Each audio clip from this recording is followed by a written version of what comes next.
গরম পড়ার সাথে সাথে যদি আপনারা পর্তুলাকা ফুল গাছ থেকে এই রকম গাছ ভরা ফুল পেতে চান, তাহলে এই সময় গাছের মাটিতে বেশ কিছু খাবার প্রয়োগ করতে হবে এবং তার সাথে সাথে ছোট্ট ছোট্ট কিছু কাজ আছে, সেই কাজগুলো কিন্তু আমাদের এই সময় সেরে ফেলতে হবে। তাহলেই আমরা কিন্তু এই গরম পড়ার সাথে সাথে এই গাছগুলো থেকে আমরা গাছ ভরে ফুল পাবো। আপনারা এখানে আমার যে গাছগুলো দেখতে পাচ্ছেন, এই গাছগুলো কিন্তু 2 বছরের পুরনো। এই পর্তুলিকা গাছ থেকে সারা বছর কম বেশি ফুল পাওয়া যায় এবং এই গাছগুলো যদি আমরা একটু যত্ন করে রাখতে পারি তাহলে কিন্তু বেশ কয়েক বছর এই গাছগুলো থেকে যায়। পর্তুলিকা গাছ স্যাকুলেন্ট গোত্রের, অর্থাৎ এই গাছের মধ্যে এই যে এই পাতা বা কাণ্ডে কিন্তু জল স্টোর থাকে, তাই এই গাছে অতিরিক্ত জল দিলে গাছ মারা যায়। এই গাছগুলো এমনই গাছ, বিনা পরিচর্যায় কিন্তু এই গাছ ফুল দেয়, তবে যতটা পরিমাণ ফুলের আশা করা যায় ততটা পরিমাণ পাওয়া যায় না। যদি আমরা একটু পরিচর্যা করি তাহলে কিন্তু গরম পড়ার সাথে সাথে এই গাছগুলো থেকে গাছ ভরে ফুল পাওয়া যাবে। কী সেই পরিচর্যা এবং কী সেই খাবার, তাহলে চলুন একটা একটা করে সেগুলো জেনে নেওয়া যাক। নমস্কার বন্ধুরা, আমি সোনালি আর আপনারা দেখছেন সোনালিস গার্ডেন। প্রথমেই যে কাজ করতে হবে তা হলো এই যে এই সরু সরু ছোট ছোট ডালগুলো কেটে দেওয়া। এতে গাছ অনেক বেশি ঝোপালো হবে এবং একটা সুন্দর শেপ পাবে। গাছ ঝোপালো করার জন্য আমাদের যে কোনো গাছের ডাল কাটাই ছাঁটাই করতেই হবে। তবে বন্ধুরা, এই কাটা ডালগুলো কিন্তু ফেলে দেওয়া যাবে না। এগুলো থেকে একাধিক চারা আপনারা তৈরি করতে পারবেন। এই গাছের চারা তৈরি করা খুবই সহজ। তো আপনারা এই রকম কয়েকটা ডাল কেটে নেবেন এবং দেখবেন যে গাছের ডালগুলো সবুজ আছে এবং শক্ত আছে সেই ডালগুলোই আপনারা বসাবেন। তো কাটিংগুলো বসানোর জন্য এখানে দেখুন আমি 50% মাটি এবং 50% বালি, তার সাথে সামান্য একটু এই যে আপনারা এখানে দেখতে পাচ্ছেন পুরনো গোবর সার নিয়ে নিয়েছি। নিমখোল যদি আপনাদের কাছে থাকে তাহলে 2 চামচ নিমখোল দেবেন এবং খুব ভালোভাবে প্রত্যেকটা জিনিস এইভাবে মিশিয়ে নেবেন। তারপরে ছোট ছোট পটে বা টবে, যে পটে বা টবে আপনারা কাটিং বসাবেন সেই পটে আপনারা এই তৈরি করা মাটি ভরে নেবেন।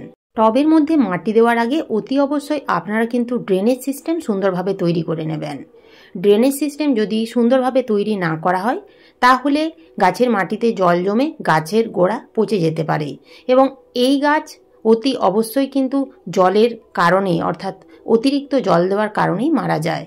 2-3 দিন জল না দিলেও কিন্তু গাছ বেঁচে থাকবে, আর যদি প্রত্যেক দিন একবার করে জল দিয়ে দেন তাহলে কিন্তু জলের কারণেই এই গাছগুলো মারা যায়।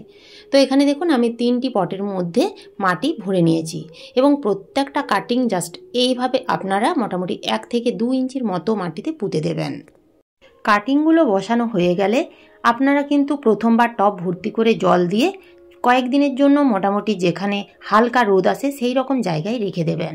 যখন দেখবেন টবের মাটির উপরিভাগ হালকা শুকিয়ে গেছে তখন আপনারা কিন্তু মগ দিয়ে জল দেবেন না, জলের স্প্রে করবেন এবং কিছুদিনের মধ্যেই দেখবেন এই কাটিংগুলো থেকে সুন্দর শিকড় বেরিয়ে গেছে এবং সুন্দরভাবে চারা তৈরি হয়ে কিছুদিনের মধ্যেই কিন্তু ফুল ফুটতে শুরু করবে। এই গাছ ফুল সানলাইট ভালোবাসে। ফুল সানলাইটে রাখলে এই গাছ থেকে অনেক বেশি পরিমাণে ফুল পাওয়া যায়। 10 থেকে 12 দিনের মধ্যেই দেখবেন এই কাটিংগুলো থেকে সুন্দর চারা তৈরি হয়ে যাবে। তারপরে কিন্তু আপনারা এই গাছের ডালের মাথাগুলো একটু করে কেটে দেবেন, তাহলেই দেখবেন কিছুদিনের মধ্যে গাছ অনেক বেশি ঝোপালো হয়ে যাবে এবং 1 মাসের মধ্যে এই গাছগুলো থেকে আপনারা এই সিজনে ফুল পাবেন। কাটিংগুলো বসানো হয়ে গেছে। এখন দেখুন আমি এই পটে কি খাবার প্রয়োগ করব।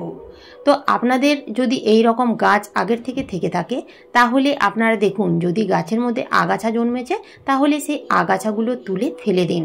যদি শুকনো পাতা বা মরা ডাল আছে সেগুলো কেটে ফেলে দিন। যে কোনো গাছের যত বেশি ডাল কাটাই ছাঁটাই করবেন সেই গাছ কিন্তু তত বেশি ঝোপালো হবে, আর ঝোপালো হলেই সেই গাছ থেকে কিন্তু প্রচুর পরিমাণের ফুল পাওয়া যাবে। দেখুন আমি এই গাছের ডালগুলো একটু করে ছেটে দিলাম এবং এই গাছের মাটিতে আমি খাবার প্রয়োগ করব। আপনাদের কাছেও যদি এই রকম পুরনো গাছ থেকে থাকে, যদি দেখেন ছোট পটে আছে রুট বাউন্ড হয়ে গেছে, তাহলে আপনারা রিপোর্টিং করতে পারেন। তো রিপোর্টিং করার জন্য যে মাটিতে আমি কাটিং বসালাম সেই মাটি ব্যবহার করতে পারেন। তো এখন দেখুন আমি এই গাছের মাটিতে কি খাবার প্রয়োগ করছি। এখানে আমি মাত্র 2টো খাবার নিয়েছি। 1 পুরনো গোবর সার, পুরনো গোবর সারের পরিবর্তে আপনারা ভার্মি কম্পোস্ট নিতে পারেন। 2 নিমখোল, 2 চামচ নিয়েছি নিমখোল। 1 মুঠো ভার্মি কম্পোস্ট বা পুরনো গোবর সার এবং 2 চামচ নিমখোল। এই দুটো খাবার ভালো করে মিশিয়ে আপনারা গাছের মাটিতে দিয়ে দিন এবং গাছের মাটিতে দিয়ে দেওয়ার পরে আপনারা টব ভর্তি করে জল দেবেন। জল দেওয়ার পরে আপনারা কিন্তু এই গাছ ফুল সানলাইটে রেখে দেবেন, এতে কিন্তু গাছের কোনো ক্ষতি হবে না। তবে এই কাটিংগুলো যখন দেখবেন সুন্দর চারা তৈরি হয়ে গেছে এবং নতুন নতুন ডাল গজাতে শুরু করেছে, তখন আপনারা ফুল সানলাইটে রাখবেন, তার আগে কিন্তু ফুল সানলাইটে রাখবেন না। তো এই ছিল আজকের আমার এই ভিডিওটি ভালো লাগলে লাইক শেয়ার সাবস্ক্রাইব করে পাশে থাকবেন, কমেন্ট করতে ভুলবেন না। ধন্যবাদ।